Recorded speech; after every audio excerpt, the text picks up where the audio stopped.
Crypto.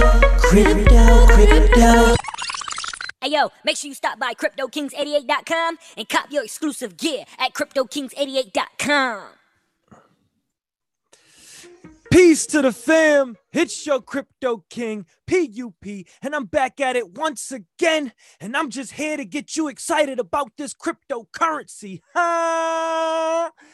And I got a special guest here today for you, family. Listen, I've been following this brother since early 2017, saw his channel grow, and I think he brings such a great analytical perspective to this market for us. And I definitely want to bring to you today Shaka Daniel from Chase That Coin, family. Welcome, Shaka Daniel. Thank you for having me, bro. Thank you for having me. I appreciate it. Oh man, so for people that's not familiar, with Shaka Daniel and the whole Chase That Coin movement, definitely go subscribe to his YouTube channel called Chase That Coin, first and foremost. And if you are new to this channel, Crypto Kingz, make sure you hit that subscribe and notification so you know when I go live. But first and foremost, family, let's get to know who Shaka Daniel is. And Shaka Daniel, man, let's get to know you. Tell the people who you are and how you got involved in this space. Yeah, and thank you for having me. I appreciate it. You have a dope channel going on here, something different, and it's definitely a different look for cryptocurrency, which is dope. So I've been involved in cryptocurrency now. It's been 3 years now this month. I bought my first Bitcoin back when Bitcoin was $220. So I've been in it for a while. 3 years. That right there is already you that's vet status right there. You know what I mean? Because just like they say in this crypto space, it moves so fast. 1 day is a week, 1 week is a month. So 3 years, ooh, that's vet status. Yeah, and just like you said, it moves so fast. So I had behind some of like the real veterans like Ty Zen and Leon Fu and those guys. I've been on their channel, Cryptocurrency Market, a few times. But besides them, I had one of the earlier channels. I started my channel very early 2016. Okay. And I always knew cryptocurrency was going to be big. I always had faith in it, but I didn't think it was going to be so big so quick. So I had some personal issues with relationships and women and different things, and I took some time away from creating the content. I was still involved in cryptocurrency, but as far as YouTube content, I took some time away. And within that short period of time, 6 months or so, it really took off. Yeah. Yeah, cryptocurrency. So really, were you still holding on to some that you already had from previous? Yes, I was still holding on to a small position. I just put it in my Trezor wallet, right, and I just forgot about it. When I first bought my first Bitcoin, that same week, I bought a Trezor because that was one of the big things I was scared about. Like, how am I going to protect this? It's digital. Obviously, there's somebody out there smarter than me that can possibly take it. Facts. So I wanted to, protect it. So I bought a Trezor, put it on there, and just forgot about it. That's a fact, though. Now do you have any coding background? Where you do know how to code and anything in as far as what the devs would do or what hackers quote unquote may do? No, when I first got into cryptocurrency, I was so fascinated by it. That's one of the things that I wanted to do. I went to Treehouse. I got a little membership, but I quickly learned that, that's not what I really want to do. I am really interested in it, and I do like to look into, the software side of it and read the white papers and get into detail with it. But I'm not, coding isn't for me, though. So, that actually gets into, what you do now on your channel, which I see that you bring a analytical aspect to it. You really analyze the charts. I see you also offer a spreadsheet. Yes. So yes. Yeah, can we what do you bring on your channel? As far as in depth of that. So as far as my channel, I started off trading not in cryptocurrency but in the forex market. Okay. And when I first learned about cryptocurrency, my first year of cryptocurrency was strictly Bitcoin. Right? I knew about a few other coins, but I did not really trust them. And I just looked at them as, people trying to, capitalize off of the whole Bitcoin thing. Yep.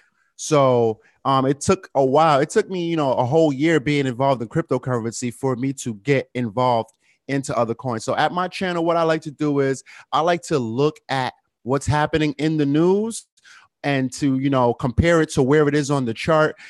Is it a good time to buy? Can we possibly capitalize off this? Or should we hold back, sit back, hold our money, and possibly try to get more BTC for that same amount of money? So I like to just look at the news and then compare it to the charts and see how we could take advantage of this. Most def. Now that right there is what we need in this space, and because we have, so especially on YouTube, you can get thrown so many different ways because there's now so many channels that are, getting started. Number one, I mean, think about it in 2017, just in 2017, on how many people started a YouTube channel just to talk about cryptocurrencies. Well, we're speaking to you, where you've been in this for 3 years, had your YouTube channel in the beginning, and then you took a break, but came back. And, so you've seen you've seen the up and down, and you've seen the growth of the whole entire space just within this 3 years. And one thing about it is, what we really do need is that analyst, that a critical thinker, a real critical thinker on the market itself. And when I was watching your videos, I do feel like I can I understand the market more, and that's what we need, is to understand the market. So if you really are trying to get I wouldn't say would you say just a real good understanding? We can't say it's a perfect a good understanding, and something that people can digest. One of the things that I've tried to as far as with cryptocurrency and with trading in general, people like to make it seem like it's out of your reach. People would like to make it seem like they're doing some kind of special process that you can't repeat to, Yes. As far as, that's, guys like to use these big different technical terms as far as the names for the patterns on the chart. And,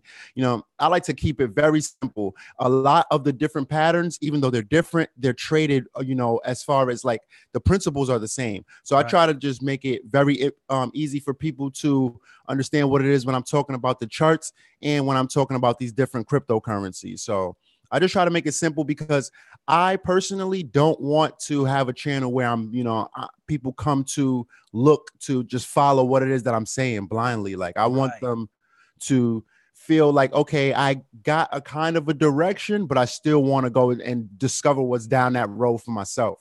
Yes. And that's what I feel like I really do get. So you definitely are hitting your goals, and one I would also add, does your Forex experience, from looking at charts with Forex, you got to watch the charts also. Does that experience, knowing those charts, transfer into understanding the crypto charts? Are they one and the same? Yes, they are. They are very much so the same. Like I said, I started off trading Forex. So I developed a trading style from Forex, right? And I took that trading style from Forex, and a lot of it, I just tweaked it towards,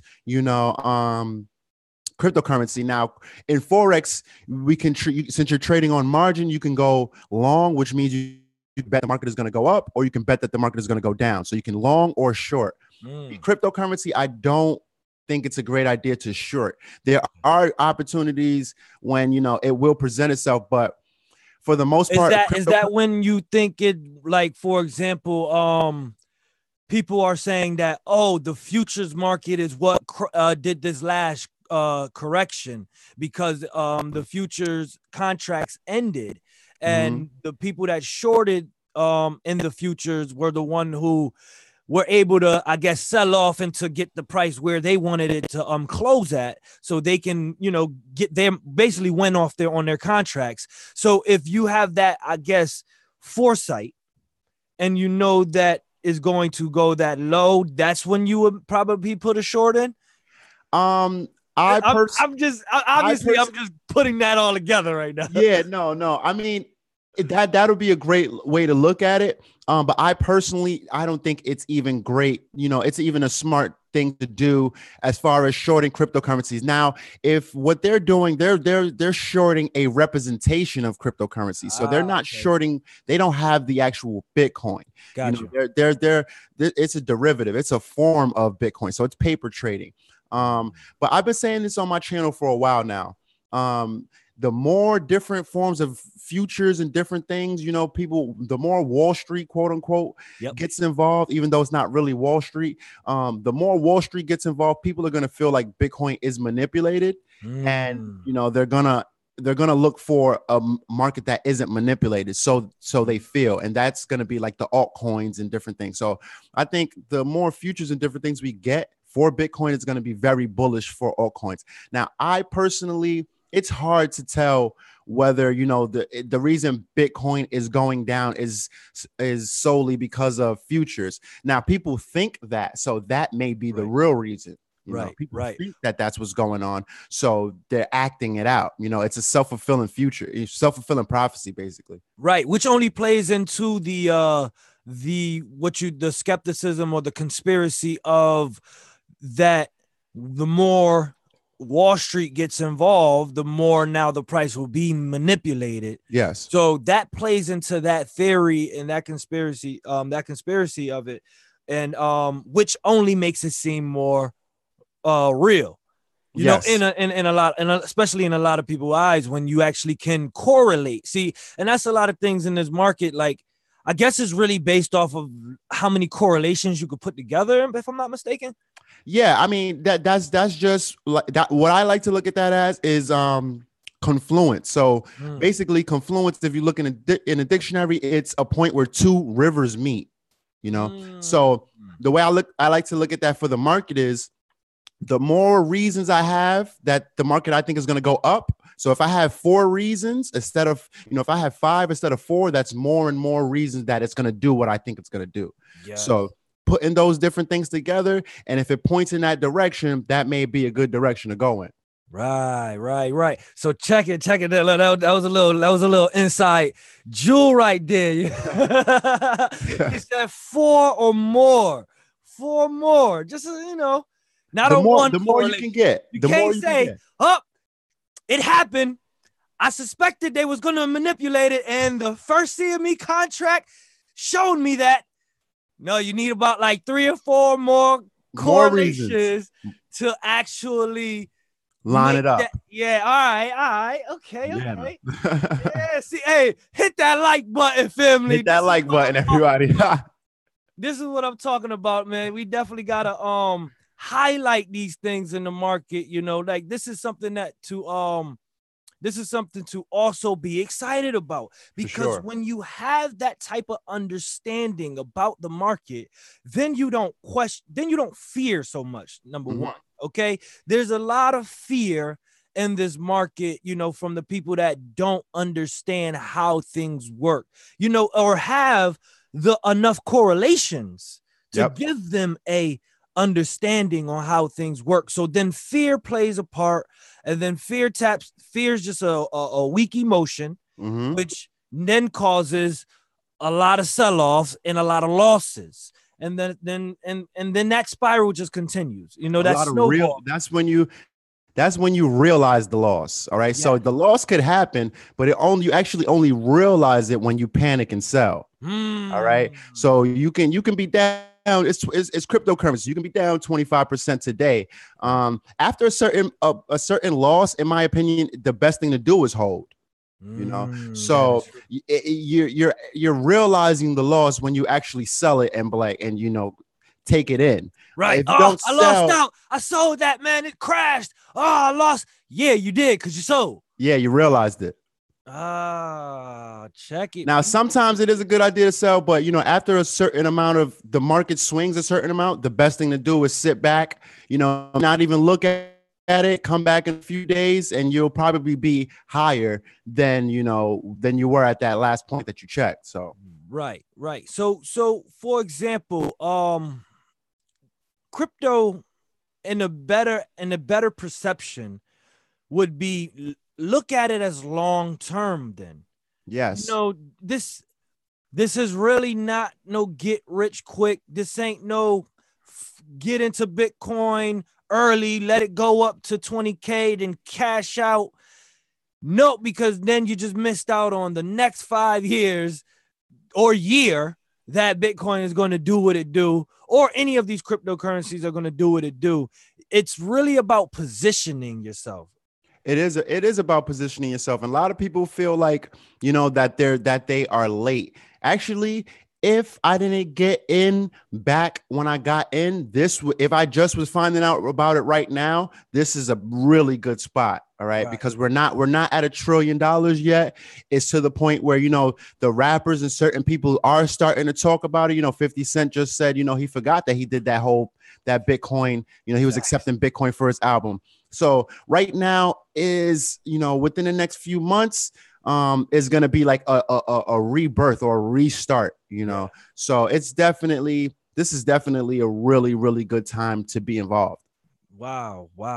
That's powerful to understand. It's time to hodl. This is hodl 2018 out here, It is. Collect those coins, a.k.a. chase those coins. Chase those coins. That's the whole point of why you named your channel that then, Exactly. You gotta love how the correlation it all comes together. It's all coming together. Woo! Chase that coin 2018, man. Oh man, what's that? CTC 2018. CTC 2018. Hashtag CTC 2018 in the comment box, in the chat right now. This is definitely a dope interview. Hit the like button. Oh, hit man, that like button, everybody. Listen, we got 6 people watching with 6 likes. So I mean that's what you call 100% love right there. That's participation.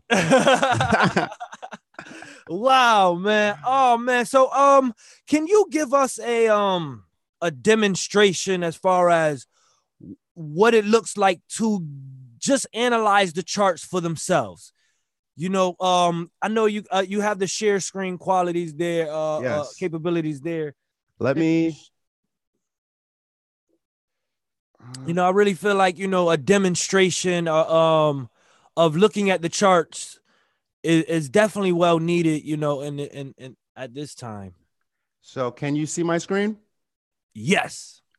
All right. So right here we have BTC USD, and this is the Coinbase pair. Excuse me. This is Coinbase. So I'm on the daily time frame right now. I like to start looking at the market on a higher time frame and work my way down, simply because I am a trader, but my trading style is based around holding for, longer periods of time. So I'm not sitting in front of the computer all day, for hours and jumping in and out of the market every 5 minutes. That's really stressful. It's really time consuming, and you're opening yourself up to a lot of losses. So would you call that swing trading? Yes. What I do is swing trading. So I try to catch the bottom of the move and ride it up and sell along the way up. All right. So what other people are doing, they're trading on really small time frames, maybe the 5 minute. And they're jumping in and out of the market every 5 minutes. If the market moves a little bit, they jump out. And when it goes back down, so they're scalping it. Now, when you say 5 minutes, just to clarify, when they're trading on the 5 minute, that means that there's actually like a place on the chart that I can click 5 minute or hour or daily. So let me show you that really quickly. So this is the time frames up here. So right here we have the pair. And what the pair is, basically, you have to trade Bitcoin against something else. So you can do Bitcoin versus the US dollar, Bitcoin versus the euro, or you could do Bitcoin versus Ether. You have to trade one thing against the other. So they call that a pair. So this is where you would put the pair in at. All right. So I have BTC USD, and this is Coinbase. So this is Coinbase's chart of Bitcoin USD. Okay. Right here we have the time frames. So this is the daily chart. So since I'm on the 1 day time frame, each one of these candles represents a 1 day. What, 1 day? Yes. So each one of these candles represents 1 day. So there's only one moving candle on the chart at a time. The rest of them are closed candles. Okay. So this candle can still move. It can push down or it can shoot up. All right. But each one of them represents the action of 1 day. I can come down here and switch it to 5 minutes. So each one of these candles, it represents 5 minutes. So there's much more to analyze. It's basically a closer look into what's going on in the day. So because it's looking closer, when you look closer, you actually can see where the momentum is going. Right? When you look closer, you have a chance of seeing it quicker. Okay. But there's a bad thing about that as well. Because of this. So if I go down to the hour chart, right, I have to analyze 24 of these candles to get the picture of 1 day. Okay. Right. So, but if to make that easier on myself, I can come to the 1 day and look at one candle and see how it did for that day. So the lower the time frame that you're doing, the more noise, basically. So the more distractions and fake outs you'll open yourself up to. So there's only a few situations where I'm looking to trade on a really low time frame. Got you. All right. So this is BTC USD on a daily time frame, right? And Bitcoin was struggling back here around the 31 Fibonacci level. So this colorful rainbow thing here, it's called the Fibonacci retracement tool. Fibonacci is just a pattern that's found in nature that someone discovered a long time ago. And they called it Fibonacci. Okay. Right. So it's just you find it in every pattern. Even if you look at our melanated spiral up at the top of our hair. Everything. It's on seashells that people find everywhere. Yes. You know what? That's a great. So this is based off of the mathematics that we see in nature. Yes. Wow. This isn't. People think that Fibonacci is specifically for trading. It's not. It's a pattern that is noticed repetitively throughout nature, and someone felt that it could be beneficial to trading. Right. So, all right. So the key levels on the Fibonacci are the 23, the 38, the 50 is a newer level, the 61, the 78. Okay. So Bitcoin was struggling around the 38 Fibonacci level, which is a level that people look to get into. So people look to enter either at the 38 or the 61. The market broke down. So we got to break down whether it's due to the futures contracts shorting the price of Bitcoin down, or whether it's due to people just thinking that is not important. It's happening. Okay. I personally am looking for Bitcoin to push up back above at least the 23 Fibonacci level. The 23 Fibonacci level will give us an area around 11,500 to 11,800. So I'm looking for Bitcoin to pull back above this area and to hold. If it does this, it's going to be a very, very bullish sign towards the upside. And then I'm going to look for and expect BTC to slowly continue towards the upside. Okay. For some reason, we got this high and all of a sudden, people are turning into bears for whatever reason. I personally don't think that this many people are going to be signing up for Coinbase and Binance and Bittrex. Right. And hundreds of thousands of people per day. We're not going reverse. We're not going back to $300 Bitcoin. Do not believe what the media is telling you, because it's not going in reverse. It's not temporarily. It may temporarily go a little lower. I could see it going to 7,500, somewhere around there. But that's based off of different factors, though. That's based off of many different factors. Okay. And it's what people have to realize is, even in the traditional market, in the stocks, Forex, on CNBC, in these places, there are planted stories. All right. So any market that is valuable, there are powerful people out there that are looking to manipulate it. So yes, BTC is being manipulated from veterans inside of Bitcoin that have hundreds of Bitcoin, and it's being manipulated. People are looking to manipulate it from outside forces. Okay, Right. so And this is manipulation by millions yes, of dollars. This is like millions of big dollars. money being played with.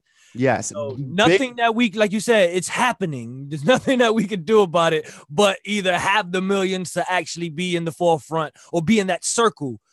Or you follow the smart money. All right. Sir Richard Branson, Mark Cuban, all of these guys that were once like, I don't know about Bitcoin. They're going to tell you that they don't know about it until they position themselves to be in it. Then they're going to tell you it's a great thing. They're not going to tell you before. Right. Right. So these, we're gonna see all kind of stories about this being banned and this being banned. When you hear those stories, just dig in the couch and scrape up your change and look to get in. This is when you look to get in. All right. Yes. Jamie Dimon came out and said how Bitcoin was a fraud and this, and then China came out and said they were going to ban it. He positioned himself to be in part of it, and then he came back out and said, I apologize. I should have never said that. Yep. And that's a fact. That's a fact. And then you have, I remember Mark Cuban was also, was against Bitcoin at first. And now he announced that the Mavericks will be accepting Bitcoin, Litecoin, Ethereum, and other cryptocurrencies. Yes. He's a very smart dude. So I knew that, and just simply off of me watching Shark Tank a lot, a lot of the things that he turned down, he always came back and said, I wish that I got involved in that. So when he said that about Bitcoin, I was like, I know that he's going to go and research it, and it's only going to be a matter of time before he sees that he can capitalize off this, and he's going to get in deep. Right. Man, this is definitely a great interview, family. Everybody's in the comments. They definitely hit the hashtag CTC 2018. You know what I'm saying? We also got hashtag swing trader. We got preach, my brother, preach. Shout out to Project Crypto, D Domino, Malik Howard. We got Crypto Corey. Man, they definitely hitting the like button. This nice, is we up to now 9 people. Look, 9 people viewing with 9 likes. 100% love right there. That's how you do it. This is how I love my live streams, man. This is definitely how it always be too. Gotta love it.